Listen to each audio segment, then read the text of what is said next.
अस्सलाम वालेकुम।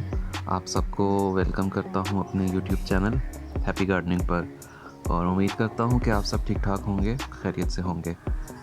आज जिस बारे में बात करूँगा आपसे वो बहुत ही खूबसूरत, ये जो आप देख सकते हैं एनीमोन के फ्लावर्स के बारे में बात करूँगा। कुछ अर्सा पहले मैंने ये लगाए थे बल्ब्स इनकी, आपको चैनल पे वीडियो भी मैंने डाल रखी है, उसमें बताया था एनीमोन की, रेनक्यूलस की और ये सारी बल्ब्स जो स्प्रिंग सीज़न में फ्लावरिंग करने वाले हैं प्लांट्स, इनकी बल्ब को लगाना बताया था। तो अभी ये ब्लूमिंग का इनका टाइम स्टार्ट हो चुका है, स्प्रिंग प्रॉपरली आ चुकी है, हर तरफ अब ब्लूमिंग स्टार्ट हो गई है। तो ये आप देख सकते हैं बहुत ही खूबसूरत एनीमोन के फ्लावर्स हैं, साथ साथ ब्लूम भी कर रहे हैं और इनके साथ साथ अब जो फैट हो गए फ्लावर्स वो भी साथ में दिखाई दे रहे होंगे, सीड पॉट्स बन रहे हैं। तो ये बहुत ही खूबसूरत डेलिकेट से फ्लावर्स होते हैं और ये धूप में ब्लूम करते हैं बहुत अच्छे से। आप देख सकते हैं मैंने फुल सनलाइट में इनको रखा हुआ है और कितनी इनकी मैसिव ब्लूमिंग हो रही है। अपनी तरफ से मैंने 2 बल्ब ली थी, मुझे आइडिया था कि शायद एक वाइट कलर में हो या और इस तरह डिफरेंट कलर में, लेकिन ये दोनों बल्ब जो है ना निकल आई हैं ब्लू कलर की, पर्पलिश से कलर की। तो ये साथ में रेनक्यूलस भी एक लगा रखा है पिंक कलर में, आपको दिखाई दे रहा होगा। तो ये रेनक्यूलस का एक वो था, छोटे से बल्ब था, कॉर्न थी, वो भी मैंने साइड में लगा दी थी, तो ये भी साथ वो ब्लूम कर रहा है। इनको ग्रो करना बहुत ही इजी है, बहुत ही आसानी के साथ। ये मैंने अक्टूबर में इनको ग्रो किया था, इनको पॉट में लगाया था। ये बल्ब्स मैंने ऑनलाइन परचेज़ की थी, तो ये मैंने बल्ब लगाई थी अक्टूबर के मिड या एंड में लगाई थी, वीडियो मैंने डाल रखी है चैनल पे। तो अभी भी देखें ये साथ साथ इनकी बर्ड्स बन रही हैं और साथ साथ ये ब्लूमिंग इस तरह से हो रही है। तो अभी ये करेंगी महीना एक, तो इनकी ब्लूमिंग होती रहेगी अभी जब तक ये अप्रैल के मिड या एंड तक इसकी ब्लूमिंग होती रहेगी हमारे एरिया में, क्योंकि इसको माइल्ड क्लाइमेट चाहिए होता है। बहुत हार्श समर्स में तो ये नहीं चल सकता, उस वक्त ये डोरमेंसी में चला जाता है। उस टाइम पे हम इसकी बल्ब्स को निकाल के नेक्स्ट सीज़न के लिए सेव कर सकते हैं।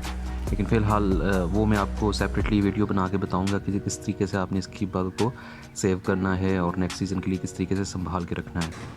रेनक्यूलस का तो मैंने ऑलरेडी सारा आपको बताया है, किस तरीके से सेव करना है, दोबारा से रीग्रो करना है। तो ये साथ में कुछ देख सकते हैं आप, स्ट्रॉबेरीज़ भी लगी हुई हैं इस वक्त, स्ट्रॉबेरीज़ पे भी फ्रूट्स आ रहे हैं। ये पॉट्स में मैंने लगा रखी हैं, फ्लावरिंग भी हो रही है, साथ में फ्रूट्स भी आ रहे हैं। ये एस्टर लगा हुआ है, ये भी मैंने बताया हुआ है, चैनल पे वीडियो डाल रखी है किस तरीके से एस्टर को ग्रो करना है।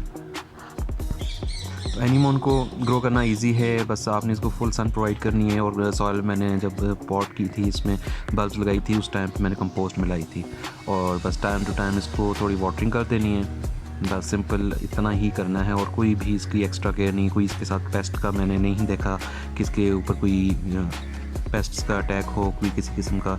बस ओवर वाटरिंग आपने नहीं करनी, ये एक चीज़ का ध्यान रखना है। ओवर वाटरिंग करेंगे तो इसके लीव्स जो हैं येलो हो जाएंगे, बल्ब्स भी रॉट होने का अंदेशा रहेगा। तो ओवर वाटरिंग आपने बिल्कुल उस चीज़ पे ध्यान रखना है। और फ्लावर्स आप देख सकते हैं कितने खूबसूरत हैं।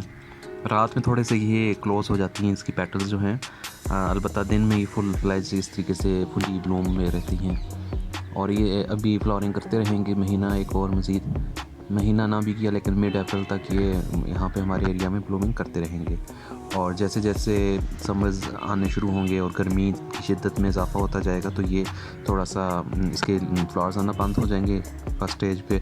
फिर सेकंड स्टेज पे इसके लीव्स जो हैं ग्रेजुअली विल्ट होके येलो होके ड्राई होने शुरू हो जाएंगे।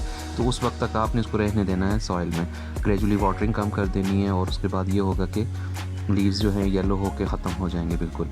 तो लगेगा प्लांट मर गया, लेकिन आपने वो फिर बल्ब्स उस टाइम पे स्टोर करनी है। साथ में आपको मैं कुछ बाकी फ्लावर्स भी दिखा देता हूँ। रेनक्यूलस इस वक्त ग्रो हो रहा है बहुत अच्छे से, ये आप देख सकते हैं। और ये पिछले साल की बल्ब्स मैंने संभाल के रखी हुई थी, अभी रिसेंटली मैंने आपको बताया अभी तक किस तरीके से रीग्रो करना है। साथ में कुछ जरबेरा भी लगे हैं, ये आप देख सकते हैं। रेनक्यूलस इस वक्त कितने अच्छे से ब्लूम कर रहे हैं। ये सारे कलर्स पिंक में भी हैं, वाइटिश, पर्पलिश, रेड। साथ में पीछे बैकड्रॉप में आप देख सकते हैं सिनेरेरिया भी लगा हुआ है, सिनेरेरिया भी बहुत अच्छे से ग्रो कर रहा है। हालांकि वो शेड लविंग प्लांट है, यहाँ पे धूप थोड़े कम टाइम के लिए आती है, इसलिए वो भी चल रहे हैं। तो इस तरीके से आप एनीमोन को ज़रूर ग्रो करें। इंशाल्लाह मैं नेक्स्ट वीडियो में बताऊँगा इसकी बल्ब को किस तरीके से सेव करना है। तो उम्मीद करता हूँ आज की वीडियो आपको पसंद आई होगी। अगर वीडियो पसंद आई तो चैनल को ज़रूर सब्सक्राइब कीजिएगा। मिलता हूँ इंशाल्लाह नेक्स्ट वीडियो में, तब तक के लिए अल्लाह हाफिज़।